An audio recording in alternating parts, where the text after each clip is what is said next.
That's good. All right, are you ready? I'm ready. All right, so this project is for my it's called Management 2010, and it's like a professional development class. So they do a lot of like going over resumes, how to interview. Um, like they do one of the main assignments is like you have to go to so many speaker events or like get so many points by attending events. So it's like very the out of the class stuff.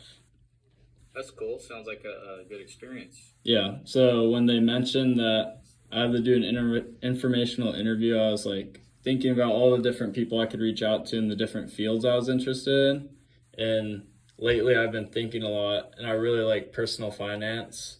And I always mention virtual enterprise, like whenever I talk to anybody about like why I like business, because I feel like it really like got me started like a little bit younger, like before a lot of people. So I was like, well, Mr. Wooten would be a perfect person to talk to because he does Right the on. virtual enterprise, he does the personal finance class, and it would be good to get his insight on sort of your like career path, why you like teaching, and why the subject, and yeah, so that's sort of the basis or context to a lot of the questions. And do you have any questions before I start asking away? No, I think I'm ready. Excited. All right. So my first question is going to be, what was your career path and how did that lead to teaching? So like from college to if you're in the industry or and then to teaching. Yeah. So my career path was not a traditional teacher career path. I went to school. I played ball and played baseball, and I was taking business courses, and I was really interested in entrepreneurship and finance and things like that. And never thought I would be a teacher. That was not on my radar. And when I graduated, I started working as a salesperson, selling large copiers through Sharp Electronics. And that was a good experience, and I was enjoying that experience. But my old high school coach asked me to come help him coach. And so, since I had a sales job, I was able to kind of come to the field in the afternoon and started helping out. And I just fell in love with coaching. Uh, I found a new passion, you know. I still really loved business and everything that I had to offer, but coaching kind of grabbed a hold of me. So I looked at what could I do to help me do this full time. I really enjoyed working with, you know, young people and seeing them grow, see them reach their goal. And my coach kind of was my mentor, and he kind of guided me towards teaching. He thought I would be a good teacher, so that kind of got me involved, and I just kind of started that path after having that experience. And then I went back to school so that I could get my credentials because I just had a business degree. I did not have any teacher training whatsoever at that point. And then so that was going to be one of my future questions, but you kind of touched on it. What were some of the credentials or certificates that you have to get? I know they vary per state, but you can be specific for California. Yeah, for California, they require a few things. You have to pass a test, a pretty basic test, just to get started. I think they call it the CBEST. And that would allow you, if you have a 4-year degree in anything, then you can start substitute teaching with the CBEST pass. And then you have to go back to graduate school in order to earn your certificate to be able to teach, which is typically, depending on the programs, nowadays they have online programs that are a little more accelerated, but anywhere between 1 to 2 years to earn your teaching credential. And there's some tests that you have to pass in your subject, or you have to show subject matter competency. And so for me, having a business degree, I was going to be on the pathway to become a math teacher because that was kind of at the time in the early 2000s, that was the only like class that lined up to business. So I went in to try to be a math teacher, and it just so happened I ended up being in special ed because they had a job opening, and I was ready to get started. But to answer the question, a teaching credential, which consists of going to school, the first year is typically training, and then reading, studying, and then the second year is on the job training, like you're doing a student teacher. I'm sure you've had a student teacher Yeah. classes. So you typically do that for either a semester or a full year. And after that, then you get your credential. Now it's up to you to try to find a job. And then some people will go move on and get a master's. And so I kind of did that. I did 3 years of schooling past my 4-year degree. So 2 years to get the teaching credential, and then an additional year to earn the master's. Interesting. And then, like, through your experience, knowing where you are now, would you have done anything differently? Or, like, would there have been a change in the way you directed your path? I think about it from time to time.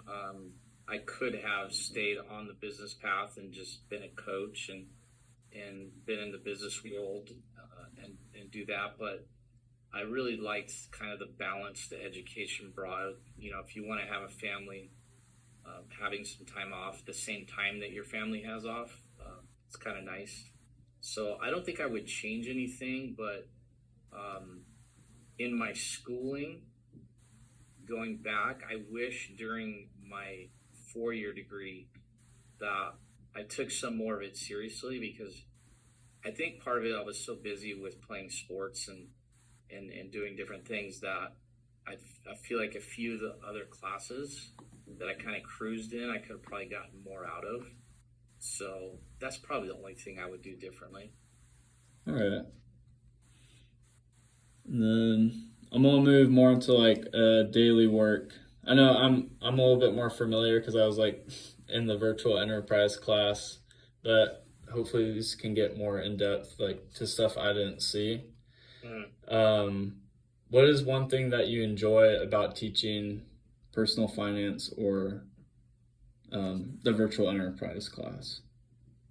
Okay, I'll start with personal finance. To me, for anybody in our country to be able to go from zero, not having anything, no assets, no money in the bank, to have tools and opportunities to build over time, build wealth over time, I think is fascinating. And I think it's very interesting because anybody can do it.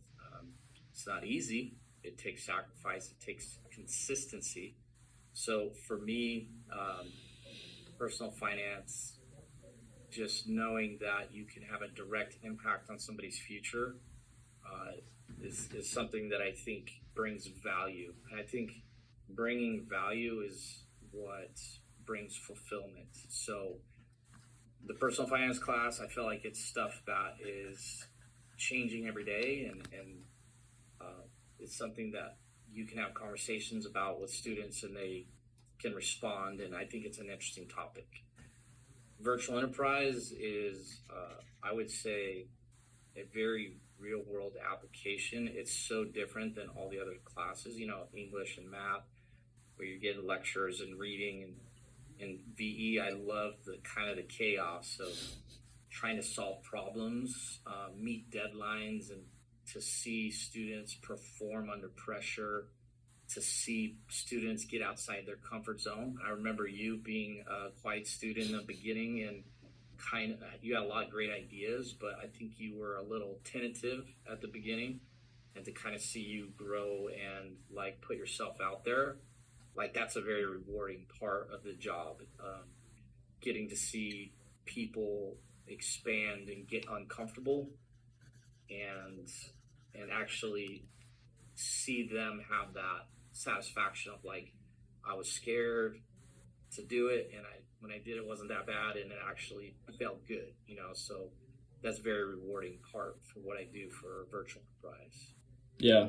I just want to speak on like a lot of things we did in virtual enterprise. I use it probably every day in my classes. It's so nice to say like I've already done or like worked with people to do a business plan, or like I've already made marketing material, and now like when I'm going into class, it's like I already have that experience, so it makes the projects now seem less daunting. Yeah, you feel like you're a little bit more prepared for it, right? Yeah, that's so cool. I get a lot of that feedback, which is very reassuring for myself that, hey, what we're doing is really great. And so I'm glad to hear feedback like that, that you feel more comfortable, more prepared, more confident when you approach some of those projects. Yeah, for sure. And then shifting from like the enjoyment factor, what are some of like the challenges? And these can be very broad, or they can be like pretty specific. Okay. Um, it's challenging for me. I had to get used to a little bit of what I call like chaos. When you teach a class, normally it's pretty structured. You know, like, hey, I'm going to stand up here, lecture for 20 minutes. You guys take notes. I'm going to test you on those concepts. And it's usually quiet environment.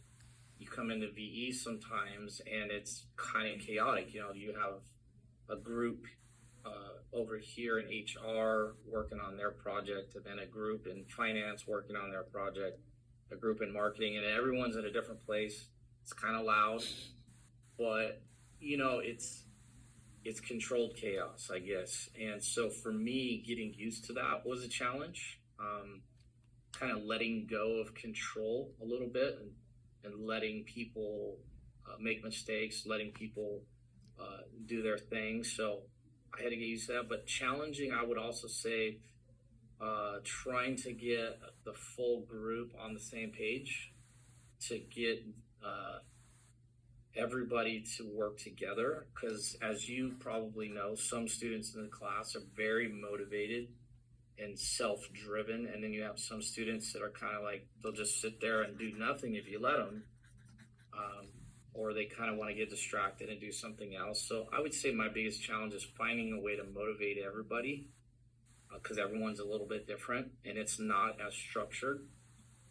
So that's probably my biggest challenge. And in the time, you know, it does take a lot of planning, the field trips, a lot of paperwork that you guys don't see, a lot of phone calls that I make with the district, a lot of signing up for things online. So there's lots of behind the scenes work that is definitely a challenge, but it's all worth it, you know, at the end of the day. Yeah. Yeah, thank you for going through all that the work that we don't see. Like all we see is we get to go to San Diego State and you're doing Yeah, all for the sure. work. And that's a fun part that you guys enjoy. It's a fun part I enjoyed, but all the paperwork, you know, there's district paperwork every time you go on a field trip, and it's just, you have to fill out so much stuff, and it's, the bureaucracy of it is kind of frustrating. Yeah. And then so going back to more of like the enjoyment part, what has been like your biggest win, or a big win that like this is giving you time to brag about something? Right, right. Well, I'm very proud of the fact that we've had multiple teams advance through state competition and onto nationals. Um, Very proud of the consistent success that we've had. Almost every year, we've had a team that has earned a spot to go to New York and to compete nationally.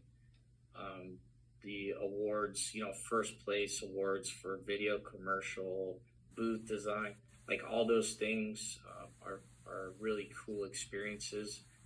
The fact that I had my daughters go through the program too, and they had success, and they're experiencing the same thing you are. They feel very prepared in their programs. They're in college, so those are kind of fun things I like to brag about.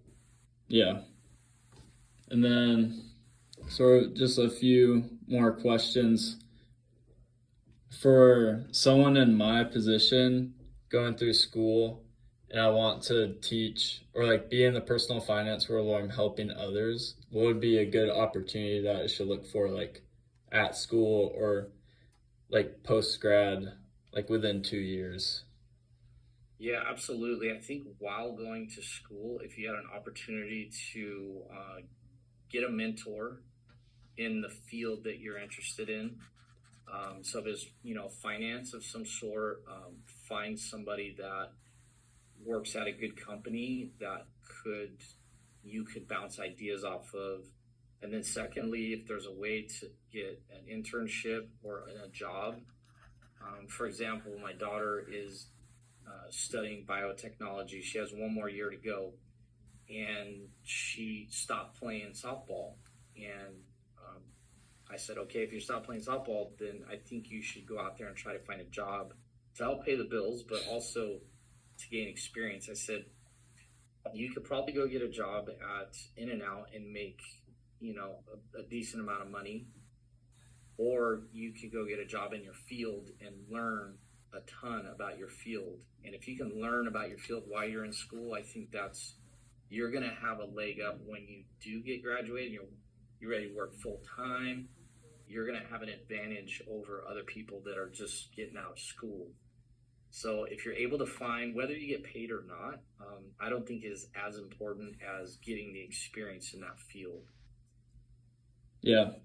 And then lastly, how do you like being a teacher? And was it what you expected or not really? It is not what I expected. I really do enjoy it because at the end of the day, I have an opportunity to work with so many different types of kids and see their growth from.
Oh, so get back in. Yeah, I'm sorry. I don't know what. I think since. I will, though. This is only going to take me like 10 more minutes. All right. Can you hear me? Yeah, I can hear you. If for some reason I can't hear you. Hello? Can you hear me now? Very lightly. Maybe it's my side. Let me try something else. Okay. USB. All right, try saying something now. Hello? There we go. All right. Sorry. Yeah. Well, this will be quick. We'll just finish up. Sure. I sort of missed. You were talking about your experience being a teacher and your expectations and how they've changed, or. Yeah. So when I very first started, it was very hard because a couple of things. I was young. I was very young, 22. And so not being as mature, not understanding how to be patient with certain people and understanding how teenagers, are going through a lot of things, and you have all different types all in one room trying to work together. So It has definitely changed for me, especially as I've learned my style, and gotten a little bit older and understand patience. But it's gotten better as the years have gone on. I think it took about 5 years to get comfortable with things. There was probably the first 2 months I wanted to quit every day. I just didn't like it. Everything, it was very, very hard in many respects. I think the students could tell that I was young and this was new, and they kind of were, taking advantage of the situation. And I was getting frustrated. I didn't know how to react to it. And I knew that there was something there that I wanted to do. And so I didn't quit. But it was really hard the first couple months. And then after about 5 years, I feel like things kind of started to fall into place, and then I could kind of grow and continue to reach the goals I wanted to. I was in special ed for 9 years, which I enjoyed, but I was ready for a new challenge, and I was able to get into business and business classes, which is kind of more where my passion was. I continued to coach. So it's basically given me opportunities to work with lots of people, lots of young people. It's very inspiring to see young people with great ideas and watch them grow and the things that they can come up with. I'm impressed all the time, especially in BE when I see kids come up with new ideas and how they approach it and how they solve problems. So it's very rewarding, but it's definitely been an arc, a path of, improvement in that area. Yeah. Well, that's a majority of my questions. I don't want to take up any more of your time. Thank you for talking, and this was great insight. It was really nice to see you again. Yeah, no, it's great to see you doing well at school, and you must have maybe 2 years left. Yeah. If I stay on track, I have 2 years. Yeah. Okay. Very good. And you're at Utah? Yeah. University of Utah. That's a great place. Yeah, I love it. After this call, actually, I'm a part of their strategic leadership school. It's called the Goff School or Institute of Strategic Leadership, and we're doing a consulting project for the Murray Chamber of Commerce. It's like a Chamber of Commerce right outside of Salt Lake City. Nice. So getting hands-on experience. And then I'm also I know I wasn't in marketing, but when I was in sales, it was a lot of making content and stuff. So I'm running the Instagram for a student organization called Alpha. Nice. So that's great. Very involved. Experiences that'll help build your resume, Yeah. Are you getting some snowboard trips in and stuff? Yeah, I think I went up every weekend during the season last Nice. season. What do you get, the Icon Pass? Yeah. Yeah. So my daughter goes to UVU, just down the down the freeway a little bit from you, and she got the Icon Pass last year, and she got this year. She loves all the outdoor stuff out there. It's awesome. Yeah. Well, Good stuff. yeah, thank you for responding and doing the call. It was really good. So Awesome. have a good rest of your day. Yeah, same to you. Yep. Good luck, and keep in touch. Yep. All right. Bye-bye.